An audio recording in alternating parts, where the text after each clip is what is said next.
I'm trying to gather what's happening right now in the markets, the economy, the trade wars, and everything. So Trump put on like 104% tariff on China, and they responded with the 84% tariff onto us last night or something. So Trump today put or he's going to put 125% tariff on China while putting a pause on tariffs on the rest of the world basically for 90 days. Um, I guess like at a 10%, something like that. Anyway, what I think is happening in the social dynamics of it, I think that he is obviously using the art of the deal by using the tariffs to try to negotiate. These tariffs, I don't think that, like, if we do keep tariffs, there'd probably be more reciprocal tariffs. You know, if you tariff me, I'm going to tariff you the same. So we could have basically free trade back and forth. So, why the hell are we going to have to sit here and patrol all of the shipping lanes ourselves and nobody else is? We're paying for that while they just go ahead and keep taking from us. So what I think is happening is he's trying to turn everyone on to China right now. China is just sitting here like doubling down on just, it's like, what are you doing, man? You're just going to keep, so, okay, so now you're going to put like a 200% tariff on us? Like, really? Come on. He's trying to get China to the table, and that is the point of all of this, is to bring people to the table so he can negotiate, a fair deal that benefits America. And he doesn't want to destroy countries, man. He's not trying to destroy their economies or destroy their countries. He's just trying to make it fair for us. It's called negotiation, and a lot of these leftists, like, they just say the same thing over and over again. They say Trump is like laid down, or he like right now he's like saying they're saying that he's like he balked, he got scared. There's a video of him saying that, like, something along the lines of like people are yipping and yapping and they're all like scared. The leftists that put up their Ed Krasinski didn't put the whole context of the whole video, but like, if you read The Art of the Deal and you read The Art of War, you can see, like, read it yourself, man. You can see what's happening. It seems like he's trying, like, for right now, he's trying to like present ourselves as like weak when we're strong. And that's when the art of war, make yourself look weak if you're strong. So like what it does, what happens is you bait them in. You bait your enemy in. Now if you look strong when you're really weak, what you're trying to do is get your I know probably people are like, oh, duh, but you're trying to get your enemy away from you because you're weak. He'll destroy you. So you're trying to seem like you're strong. And I think that there's a lot of this going back and forth. I don't think that China is strong. From what I heard, they're issuing a stimulus. This is huge because they did that last year. If they are putting a stimulus out, that means they are not in good shape. And people have to understand that America is the customer. We are the customer, man. The customer is always right. That was the saying when I was younger.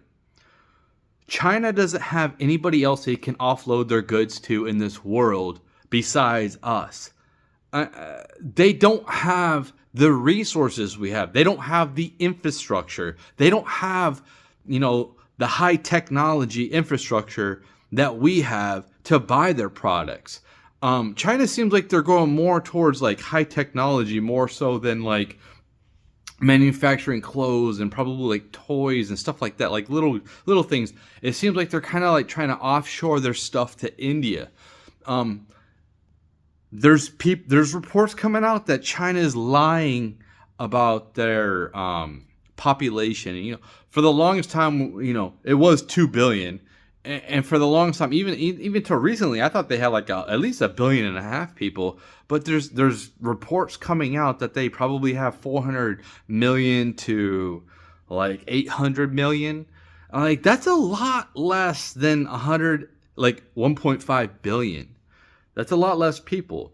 So not only do they have that problem, but they also have an aging problem.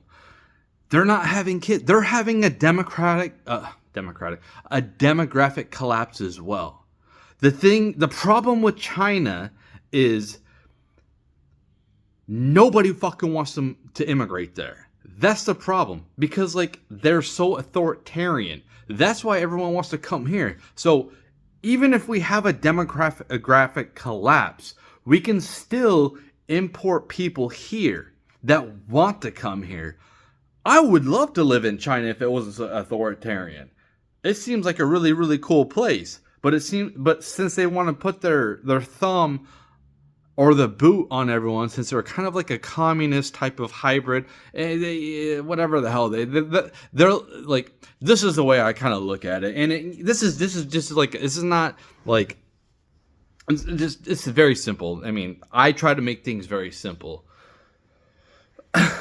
I think that we're kind of like 40 to 45% socialist here in America. Maybe even higher, since like we have so much welfare dependency, whether it's here, foreign aid, or whatever. They're more socialistic than we are, and it's kind of like, I kind of look at us as like we're 45% socialist, and they're probably like 65% socialist. That's how I look at them. And if you have a business over there, this is how they run it, is like there's like a committee, and then you have to have one of the government officials on the little committee, so they want to know what's going on in your business and report back to their masters. That's how China does things. Trump is just trying to bring them back to the table to negotiate a deal. That's my opinion.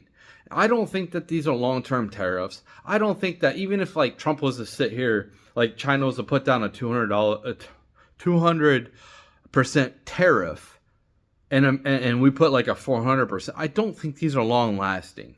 I think that these are just to try to scare them, to get them to negotiate. Work with us. Listen, man, you got to give something up. You cannot keep taking from us. You cannot just keep living high on the hog, especially if we can't buy nothing no more. I keep on hearing like these tariffs are hurting the middle class. The middle class and the working class are going to hurt us the most. And I'm thinking to myself, I'm sitting here in the working class, and I've said this a bunch. I don't have to buy your products. And hey, if I do need to buy your products, then I don't have to buy these other luxuries that are imports. So why would I need a new iPhone? For me, I'm already a minimalist. I buy my phones all used.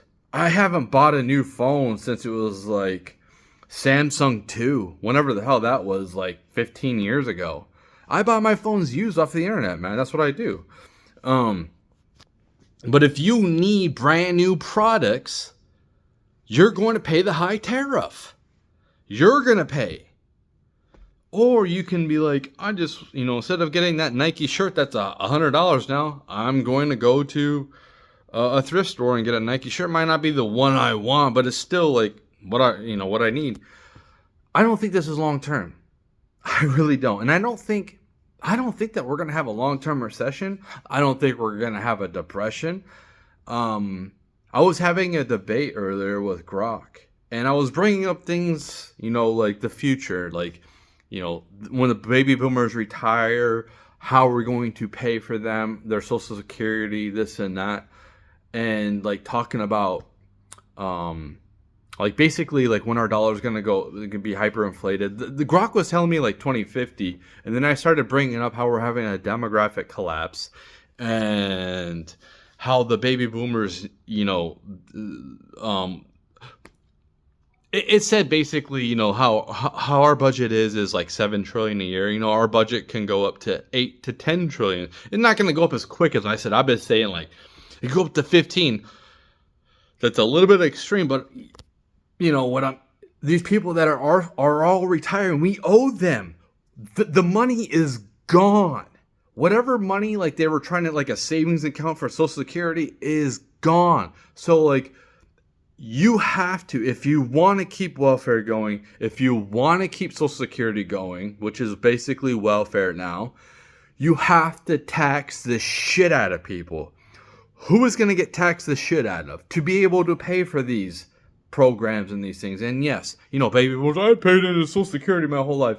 I paid into Social Security for 27 years. Social Security is coming to an end, or it needs to be reformed. It needs to be, because it's gonna collapse everything. Because like, if we are only producing 4.5 trillion in tax revenue for our budget, and our budget is 7 trillion. Obviously, it'll probably go up. It'll probably go to maybe 5. It depends if we're ever, how good we're doing. We cannot pay for that. How are we going to pay for it? We're going to have to print out more money. At some point, you can't print out $10 million or keep trillion dollars. You can't keep printing this. You can't keep doing this. And that's what the Democrats want to do. They just want to sit here and be like, hey, let's just keep things business as usual, because the number will just go up forever. Or I guess we'll just, go off a gigantic cliff. And then I guess we'll see what happens when it happens. Instead of being like financially responsible in your own personal finances, what happens when you spend more than you make? What happens? You go bankrupt. You eventually go bankrupt. You might be able to hold it off for a while, like myself. But at some point, if you're not paying down your debts and these interests are going up, if you're, you know what I'm saying? It's not going to end well. It's not going to end well for us. The Gen Z don't give a fuck. Gen Z is so fucking pissed right now. Working class is so fucking pissed right now. I'm one of them. I'm one of them that's pissed.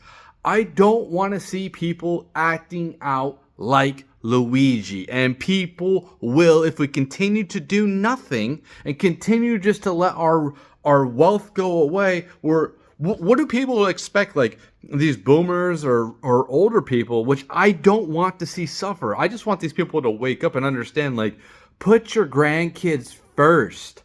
Your relationship should matter more than money, dude. You can't take that stuff with you, man. Why are you acting like you're in high school? Like, oh, I've worked this my whole life. Well, okay, whatever. Leave your kids nothing, man. Leave your kids nothing. In fact, make it worse for them. Leave them a gigantic debt that they have to pay back, that just to fund your life. Things have changed, and a lot of people haven't been paying attention. Like, there's a lot of people who still think that the Democrats are good. They're not. Dude, I left the Democratic Party for a reason, because I see that they're evil. They don't work for us. Anybody who can see that the Democrats put illegals over the working class. They just did this. I don't want to hear anything they have to say. These people are sitting here like fear-mongering. This is going to happen. This is going to happen. The working class is going to suffer more. Okay, guess what? If the rich people think that we're going to keep things business as usual, even if we don't have tariffs, you want to put the tariffs on us and not be pragmatic and try to figure out how to make things better for us? You people are leading the society. What are people going to do that they have nothing left to give? They have nothing. There's no hope. No nothing. Do you think that the Gen Z men are just going to keep going to work? when they can't have a family, they can't afford a family. Both parents have to go to work. So like you just go ahead and like pass off your kid on somebody else and have somebody else raise your kid. This is why people aren't having kids nowadays. They can't buy a house. There's no light at the end of the tunnel. They are angry. They are pissed. And nobody cares about them. I'm seeing Tim Pool talk about it. You know, he sees the forest from the trees, like me. I'm thinking long term. What is it going to look like in 10 years? What's it going to look like in 5 years if we just continue what we're doing? We have to do something. We have to do something now. And it is dramatic. And it is going to hurt a little bit. But if you are smart, you can be pragmatic. You can try to, like, you actually could make money out of this situation. You really could if you make the right choices. I'm not telling people what to do. What I will say is, this is what I will say. If people who are in the stock market, who have been scared to death over the last 3 days because the market has dropped, I'm going to say get the hell out. Get the hell out right now because the market went up. It's good right now.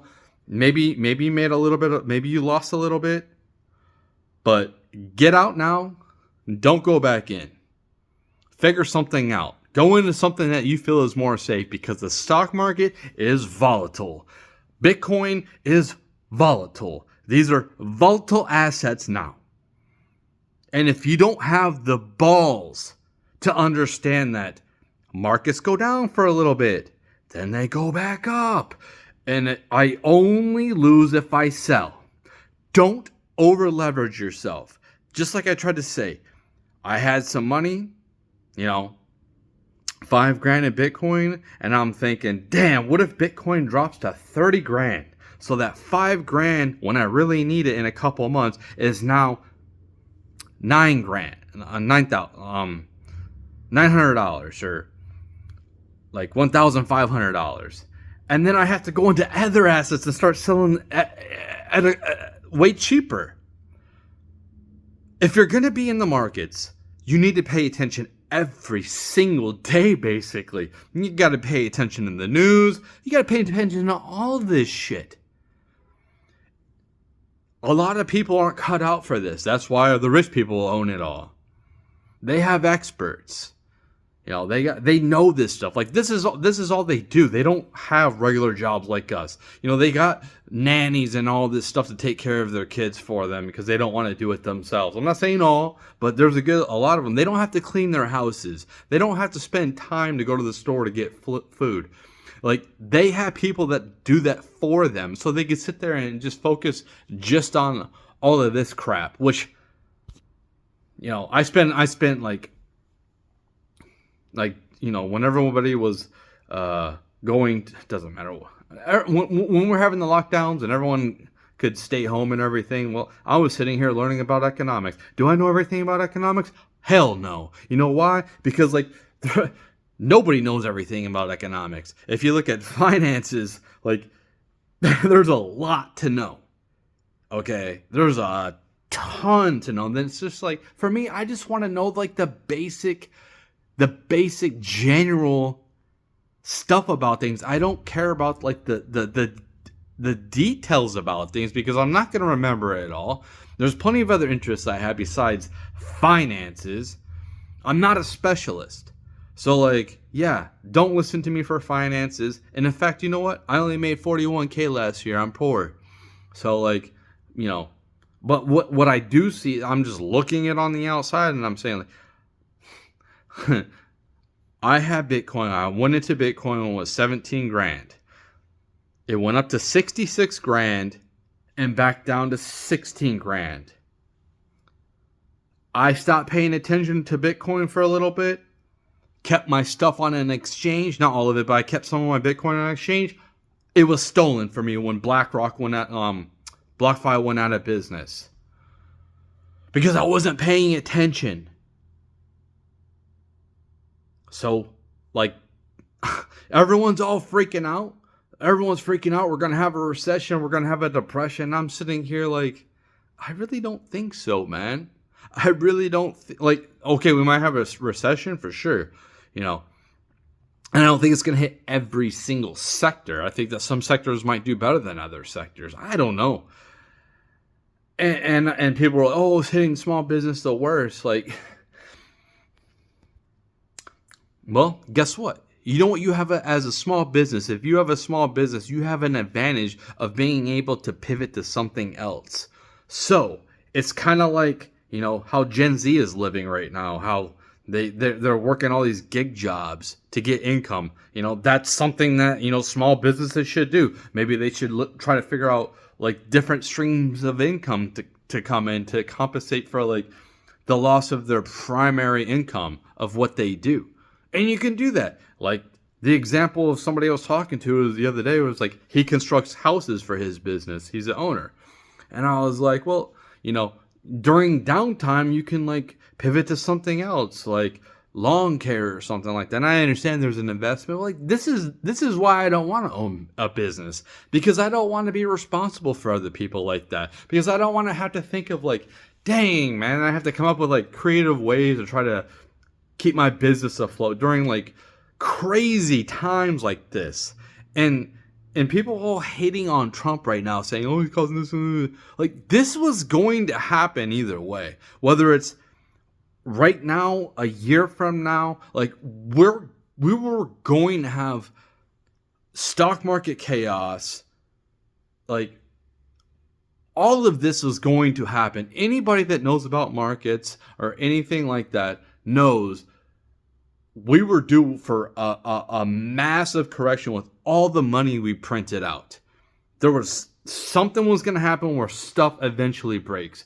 We can't just like sit here and take on banks like, what was the bank in California that folded? It's a tech company. It was probably like two or 3 years ago where basically the Fed just like took them over. I forgot what it's called. But yeah, they were doing really, really well.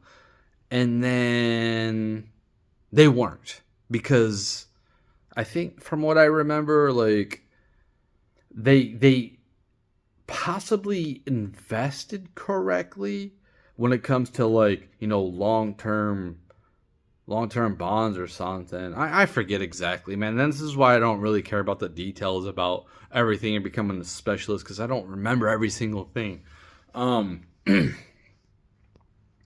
But we can't continue the things that we're doing. We can't just print our way out of this. If you print money, you're gonna suffer later, and that's what happened. People need to understand this, and we just went through this. What happened when we printed all that money in 2020, 2021? What happened in 2022? A big correction. We had to deal with a lot of inflation, a huge amount of inflation, very quickly. You cannot print your way out of this. And I was debating Grok earlier and trying to figure, like, what should we do? Basically, Grok was telling me that we should kind of half-ass it, basically. And I was like toiling around with the idea of just erasing all debt. Like, what if we just like all came together and say, hey, we're just gonna get rid of our debts, or like go to Bitcoin or whatever. Basically, Grok said that we should probably cancel some debts, but not all, because it would just totally destroy everything.